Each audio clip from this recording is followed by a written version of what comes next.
মারিয়া আক্তার লিখেছেন, কোথাও ঘুরতে গেলে স্মৃতি স্বরূপ ছবি তোলা জায়েজ আছে কিনা। বোন মারিয়া, যদি কোথাও ঘুরতে যান, যে আপনার ফটোগ্রাফিক্যাল ছবি, সেই ছবি ফটোগ্রাফিক ছবি আপনি তুলতে পারেন, সেটি প্রিন্ট করবেন না। তবে একজন নারী হিসাবে আপনার ছবির প্রাইভেসি এবং পর্দা যেন রক্ষা হয়, সেজন্য আপনি আপনার মোবাইলে রাখবেন, এটি এমন কোনো জায়গায় শেয়ার করবেন না, অথবা এমন কারণ মোবাইলে তুলবেন না যেখান থেকে আপনার প্রাইভেসি লঙ্ঘিত হতে পারে, পর্দার বরখেলাপ হতে পারে। সেজন্য সেটিকে আপনি মাথায় রেখে তুলতে পারেন, তবে না তুললে বেশি ভালো। কারণ সেক্ষেত্রে যে সমস্ত ওলামা একরাম না তোলাটাকে উচিত বলেছেন, তোলাটাকে নাজায়েজ বলেছেন, তাদের মত অনুযায়ী আপনি মত পার্থক্যের ঊর্ধ্বে উঠে গেলেন, সেটি অধিকতর উত্তম। এরপর প্রশ্ন করেছেন জাহিদ, আপনি লিখেছেন, মালয়েশিয়া থেকে বলছি, আমাদের 3 মাস বয়সী সন্তান আছে। যখন আমার স্ত্রী নামাজ পড়েন, সন্তান ঘুমিয়ে থাকে বা খেলা করে, কিন্তু যদি তার ঘুম ভাঙে, সে কান্না শুরু করে, তখন আমার স্ত্রী কি নামাজ ছেড়ে সন্তানকে শান্ত করবে নাকি নামাজ চালিয়ে যাবে? ইসলামের বিষয়ে কি বলে? ভাই জাহিদ, আপনার প্রশ্ন উত্তর হলো, আপনার যে 3 মাস বয়সী সন্তান আছে এবং তাকে রেখে আপনার স্ত্রী নামাজ পড়ার সময় যদি কান্না করেন, তাহলে নামাজ ভাঙতে পারবেন না।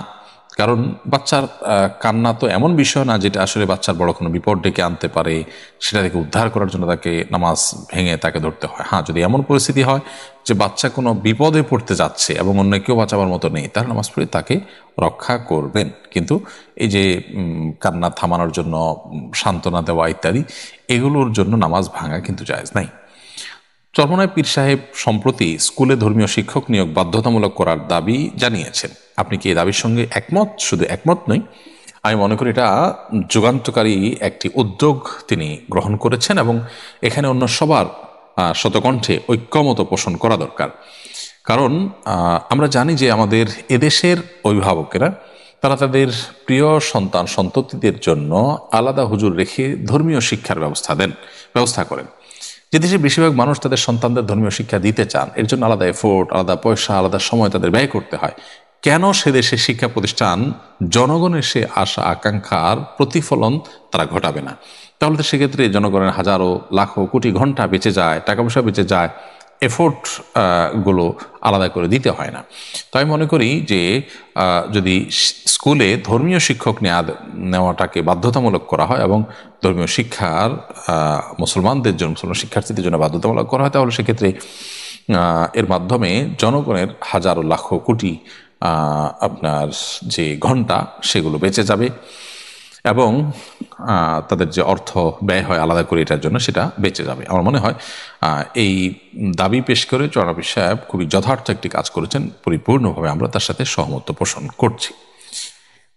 এরপরে লকডাউন ডেজ এআইডি থেকে আপনি লিখেছেন আমাদের ইউটিউব চ্যানেলে, মেয়েরা বোরকা নিকাব পরে বিসিএস, প্রশাসন, কর ইত্যাদি সরকারি চাকরি করতে পারবে কি না? যদি এমন কোনো পদ থাকে যেখানে আসলে পরপুরুষদের সাথে পর্দাহীনতার কোনো ব্যাপার নেই, একান্ত নিজস্ব বলেই কাজ করবেন এবং পর্দার মধ্যে থেকে কাজ করবেন, এরকম যদি হয়, তাহলে সেক্ষেত্রে সেই সেক্টরে তিনি কাজ করতে পারেন দ্বীনের খেদমতের স্বার্থে এবং উদ্দেশ্যে।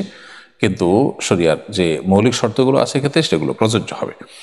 আর যদি সেই পর্যায়ে না হয়, তাহলে সেক্ষেত্রে তার এ ধরনের চাকরিতে যাওয়া জায়েজ হবে না। বিশেষ করে যেখানে গিয়ে তিনি বোরকা, হিজাব, নিকাব ছেড়ে দিবেন মনে হয়, তার দিনদারিতা কমে যাবে মনে হয়, তাহলে সেখানে তার কিন্তু ইনভলভ হওয়া জায়েজ নেই।